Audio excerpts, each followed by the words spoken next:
Bang.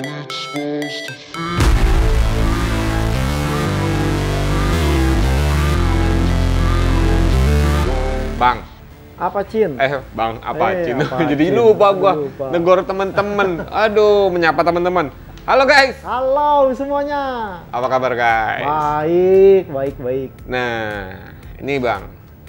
Kita mau ngobrolin sesuatu yang nggak kalah menarik juga dari MotoGP.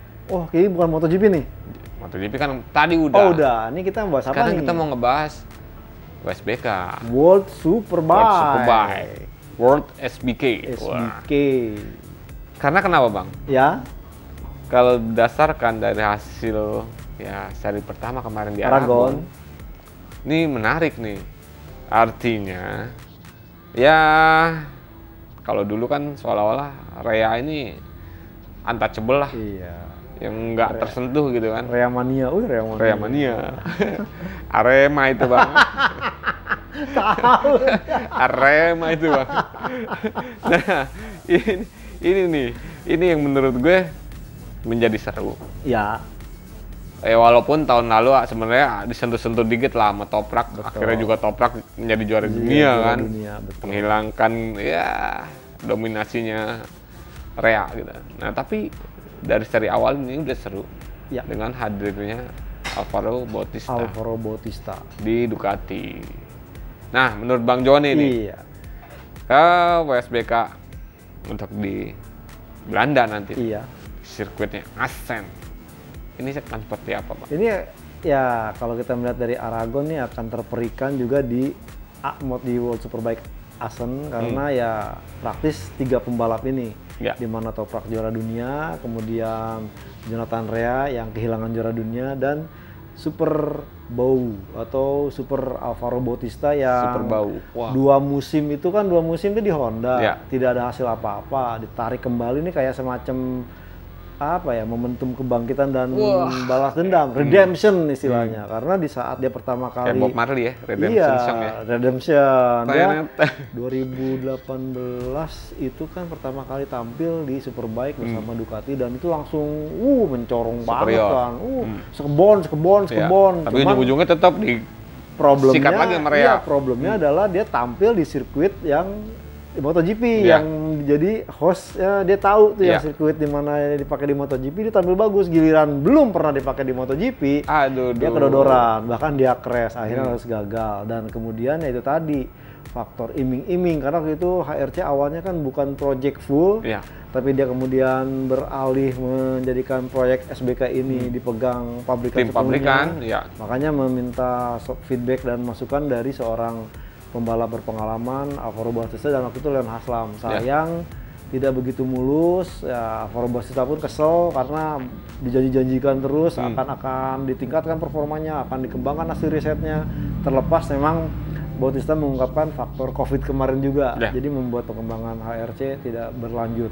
Dan yang uniknya adalah tahun ini Toprak menjadi pembalap Yamaha yang akhirnya menggunakan plate nomor 1. Ya. Kan biasanya tuh Jonathan Rea terus kan. Nah sekarang Jonathan Rea baik ke nomor 65 dan jangan salah, bagi Toprak juga ini akan menjadi pembuktian. Bukan semata-mata Toprak harus mempertahankan juara dunia seperti halnya Fabio Quartararo di MotoGP, tapi juga ini menjadi pembuktian buat Toprak apakah dia berhasil tampil sebaik tahun lalu di saat dia harus mempertahankan titel juara dunia, apalagi ada menyandang plate nomor 1. Dan buat Jonathan Rea sendiri kemarin tuh problemnya memang diungkapkan saat ketemu di ronde terakhir bahwa ya dengan Roman yang agak keki juga, karena kan kemarin itu kalau katakanlah World Superbike Indonesia berjalan normal, ini Rea bisa comeback karena bisa menjuarakan. Ada salah satu ronde dibatalkan karena faktor cuaca, jadi Rea agak sedikit kesal dan sempat itu tegas-tegas mengungkapkan bahwa problem dia di 2021 kemarin itu adalah bahwa dia tidak memiliki settingan pengereman yang stabil.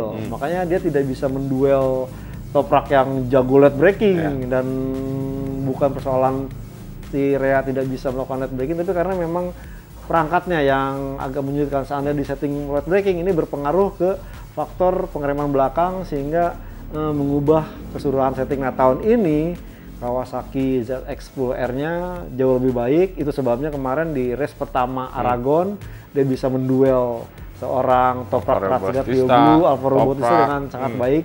Meskipun di Super Pole Race dan ini Superbowl memberikan keadaan. Jadi saya melihat di Assen ini tetap akan berduel 3 pembalap, 3 pabrikan berbeda ini dengan 3 kebangsaan berbeda ini, atau Toprak dari Yamaha asal Turki, Rea dari Inggris dengan Kawasaki, dan juga Super Bautista dari Spanyol dengan motor Ducati asal Italia. Nah, ini menarik nih karena ya kalau kita bicara soal sirkuit dan identiknya dengan motor apa. Iya. Gitu.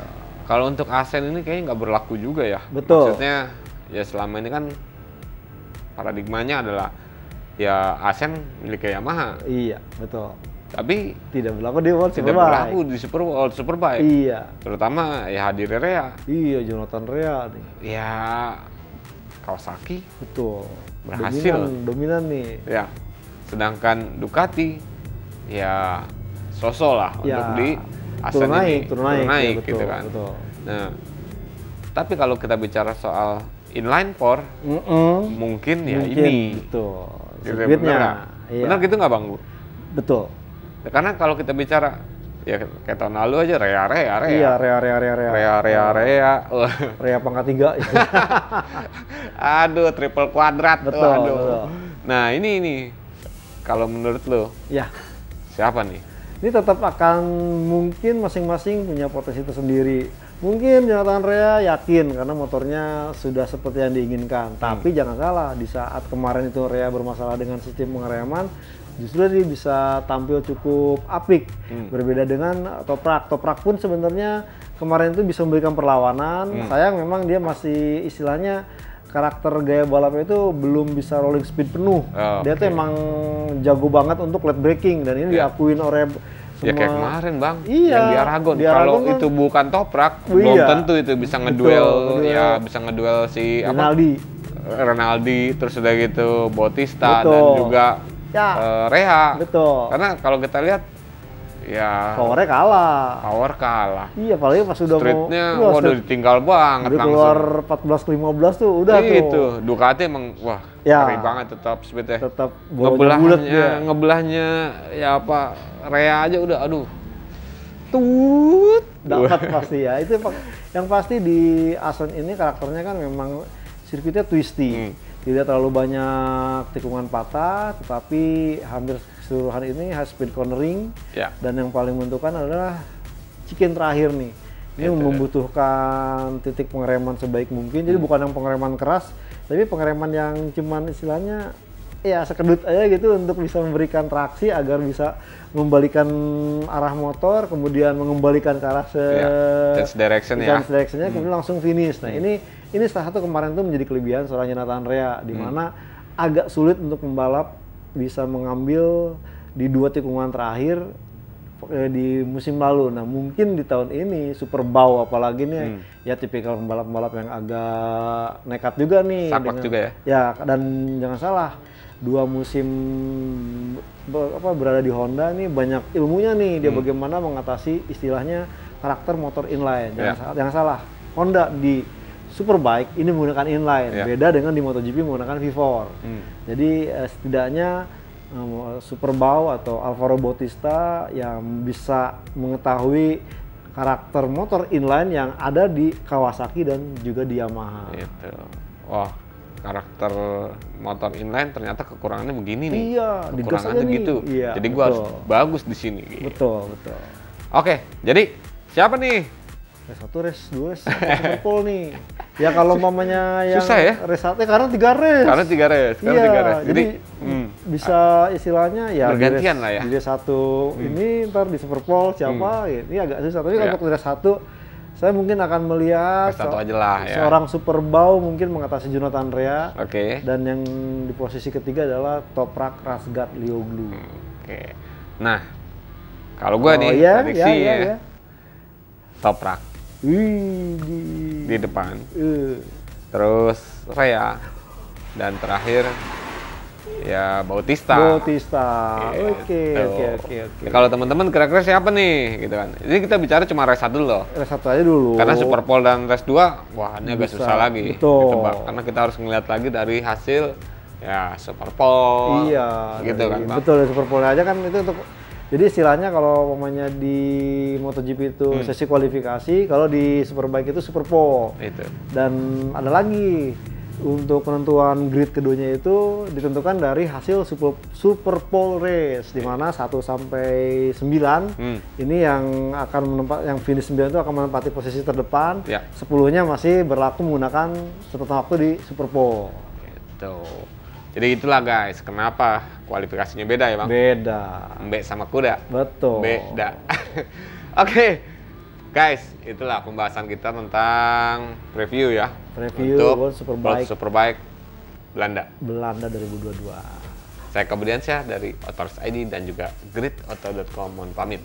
Saya John Jono Mulia dari motorplusonline.com. Turut pamit. See you guys. Sampai jumpa.